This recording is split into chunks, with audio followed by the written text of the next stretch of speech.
Bienvenue dans l'émission Ado et Vidéo. Nous sommes 5 jeunes passionnés de reportage venus ici pour couvrir un événement très particulier qui se trouve à l'espace Rachel Félix. Il s'agit de la fête du jeu. C'est attendu par tous les habitants de la ville.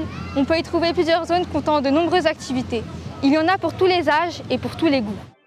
Et tout de suite, nous retrouvons Jane, Solène, Maëline, Eliane et Manel, notre équipe de choc. Bonjour à tous, donc aujourd'hui on se retrouve en compagnie de Laurent à la fête du jeu. Nous on est parti de jeux géants en bois. Des jeux un peu d'adresse, par exemple celui-ci il consiste en quoi? Celui-ci il consiste à, vous voyez, vous mettez une bille et il faut monter parmi la foison de trous qu'il y a jusqu'en haut. Ah d'accord, en évitant que ça tombe. Et donc, en évitant que ça tombe, exactement. Voilà, faut pas faire ça, oui. D'accord. Ça fait au moins 30 ans que j'ai commencé à faire les jeux. Et donc qu'est-ce que vous pensez de cette année, cette édition-là? Cette année c'est magnifique pour la bonne raison, c'est que déjà on a déjà le soleil. Oui. L'année dernière on avait la pluie. Ah oui. Et puis regardez, il suffit de regarder, il y a du monde pour ainsi dire presque à tous les jeux. C'est parti. Non, moi je suis avec les mains, et du coup avec ta sœur. C'était bien, mais c'était dur de toucher les cibles. Vous pouvez toucher soit 100, soit 50. J'ai touché 50 une fois. Quel est votre avis sur cet événement? Je trouve ça super que les gens qui habitent ici puissent profiter pendant le week-end.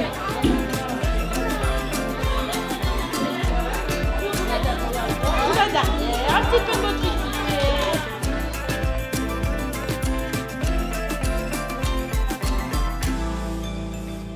On a mis plusieurs structures, le taureau mécanique, le ninja warrior et le grand saut. C'est le taureau mécanique. Il y a différentes fonctions. Mon collègue il peut le faire tourner dans ce sens-là, il peut aussi l'incliner.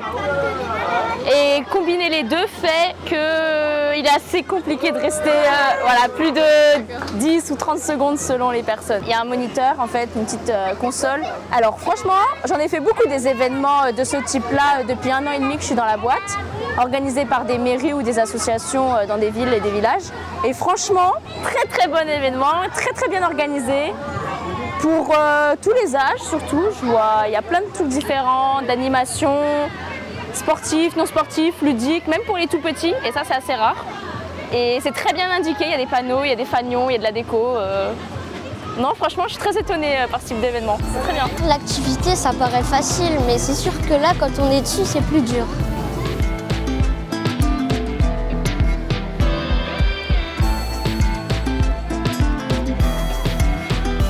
J'ai tenu que 10 secondes.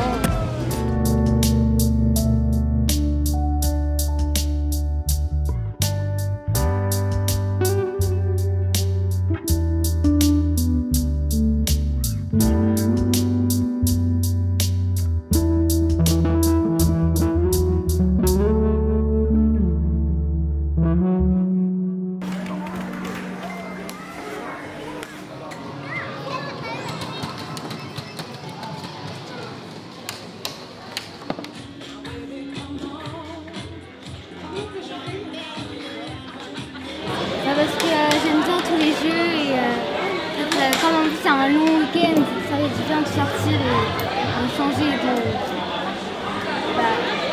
de rester chez nous. Je connaissais déjà le jeu avant. C'était bien compliqué parce qu'il y avait 6 boutons que je connaissais pas. J'ai fait plusieurs jeux. Même si on était en VR, on avait les sensations quoi. Du coup c'est bien. Alors moi je suis ludothécaire, donc je travaille à la ludothèque, on accueille les familles pour jouer à des jeux de société avec des jouets, etc., que ce soit les bébés comme les plus grands. Et puis on organise aussi des événements, comme la fête du jeu par exemple aujourd'hui, ou des soirées jeux, ou la soirée Halloween. Depuis quand organisez-vous la fête du jeu? Donc moi je l'organise pour la 5e fois, mais ça existait bien avant. C'est un événement qui a été créé par l'association des ludothèques françaises en 1999. Et à Montmorency, ça existe au moins depuis 15 ans parce que j'ai été bénévole sur la fête du jeu il y a 14-15 ans. Elle est chouette cette édition 2024, les gens ont l'air très contents en tout cas, on a des bons retours, on nous dit que c'est vraiment très bien, qu'il y a beaucoup de choses. On est content aussi de ce qu'elle donne vu de l'extérieur cette fête du jeu, il y a beaucoup de belles choses qui se voient dès qu'on arrive sur place. Comme nous avons pu le constater, cet après-midi a été très riche en émotions pour notre équipe et les participants. Nous avons pu découvrir de nouvelles activités et savoir que le monde du jeu émerveille petits et grands.